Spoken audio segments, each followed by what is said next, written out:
Welcome, dear viewers, to a journey through one of the world's most iconic architectural wonders, the Petronas Towers. The Petronas Towers, Malay, Menara Berkembar Petronas, also known as the Petronas Twin Towers and colloquially the KLCC Twin Towers, are a pair of 88-story super-tall skyscrapers in Kuala Lumpur, Malaysia, standing at 451.9 meters, 1,483 feet. From 1998 to 2004, they were officially designated as the tallest buildings in the world until they were surpassed by the completion of the Taipei 101 in 2004. The Petronas Towers are the world's tallest twin skyscrapers and remained the tallest buildings in Malaysia until 2019, when they were surpassed by the Exchange 106. The Petronas Towers are a major landmark of Kuala Lumpur, along with the nearby Kuala Lumpur Tower and Merdeka 118, and are visible in many places across the city. The Petronas Tower's structural system is a tube-in-tube design, invented by architect Fazlur Rahman Khan. Applying a tube structure for extreme tall buildings is a common phenomenon. The 88-floor towers are constructed largely of reinforced concrete, with a steel and glass facade designed to resemble motifs found in Islamic art. A reflection of Malaysia's Muslim religion. Another Islamic influence on the design is that the cross-section of the towers is based on a Rub al-Hizb, albeit with circular sectors added to meet office space requirements. The circular sectors are similar to the bottom part of the Qutb Minar. The towers were designed by Argentine-American architect Cesar Pelli. A distinctive postmodern style was chosen to create a 21st-century icon for Kuala Lumpur, Malaysia. Planning on the Petronas Towers started on January 1, 1992 and included rigorous tests and simulations of wind and structural loads on the design. 7 years of construction followed at the former site of the original Selangor Turf Club, beginning on March 1, 1993 with excavation, which involved moving 500 truckloads of earth every night to dig down 30 meters, 98 feet, below the surface. The construction of the superstructure commenced on April 1, 1994. Interiors with furniture were completed on January 1, 1996. The spires of Tower 1 and Tower 2 were completed on March 1, 1996, 3 years after its construction was started, and the first batch of Petronas personnel moved into the building on January 1, 1997.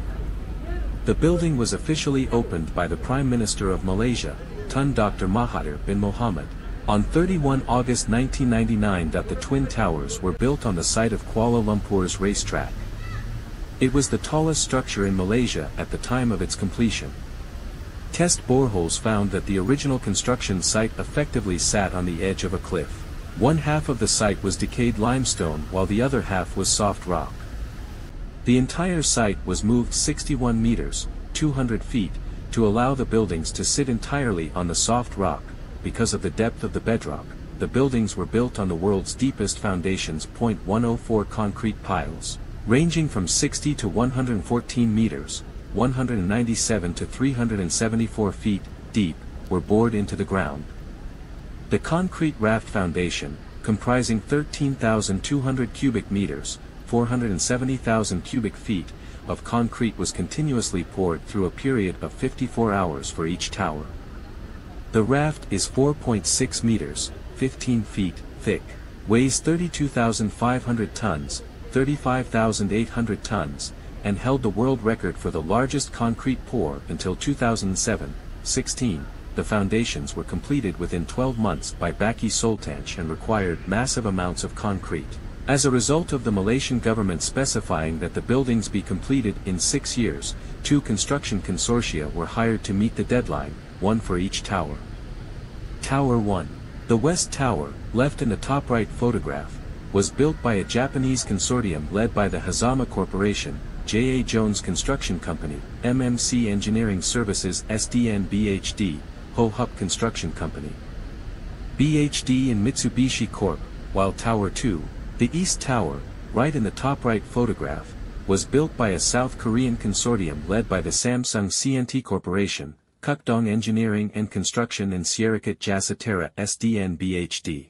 Early into construction, a batch of concrete failed a routine strength test, causing construction to come to a complete halt.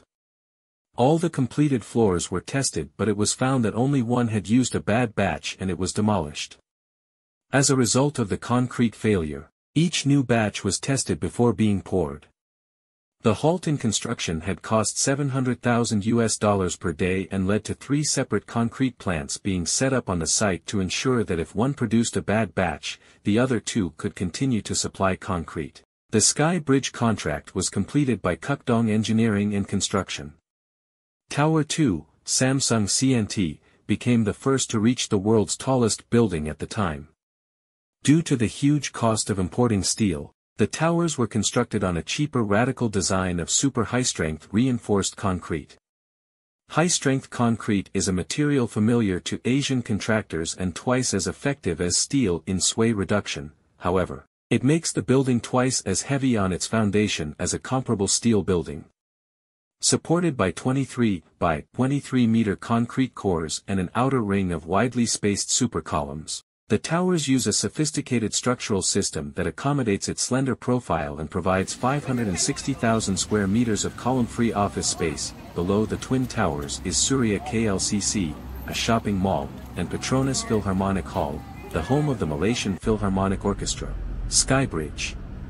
The towers feature a double-decker skybridge connecting the 2 towers on the 41st and 42nd floors, which is the highest 2-story bridge in the world. 30. It is not attached to the main structure, but is instead designed to slide in and out of the towers to prevent it from breaking, as the towers sway several feet in towards and away from each other during high winds. It also provides some structural support to the towers in these occasions.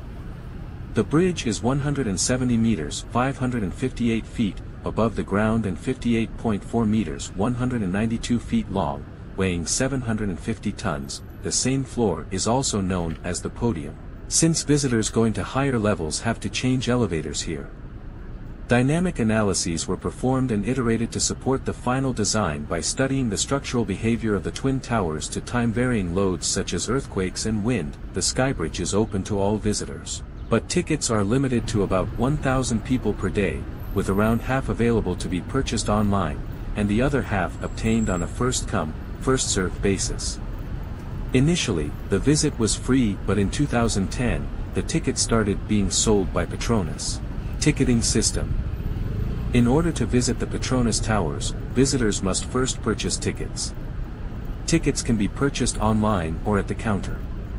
Discounted tickets for seniors are available for those 55 years of age and above. Queues for tickets can get quite long sometimes. Thanks for watching. Please subscribe this channel for more exciting videos.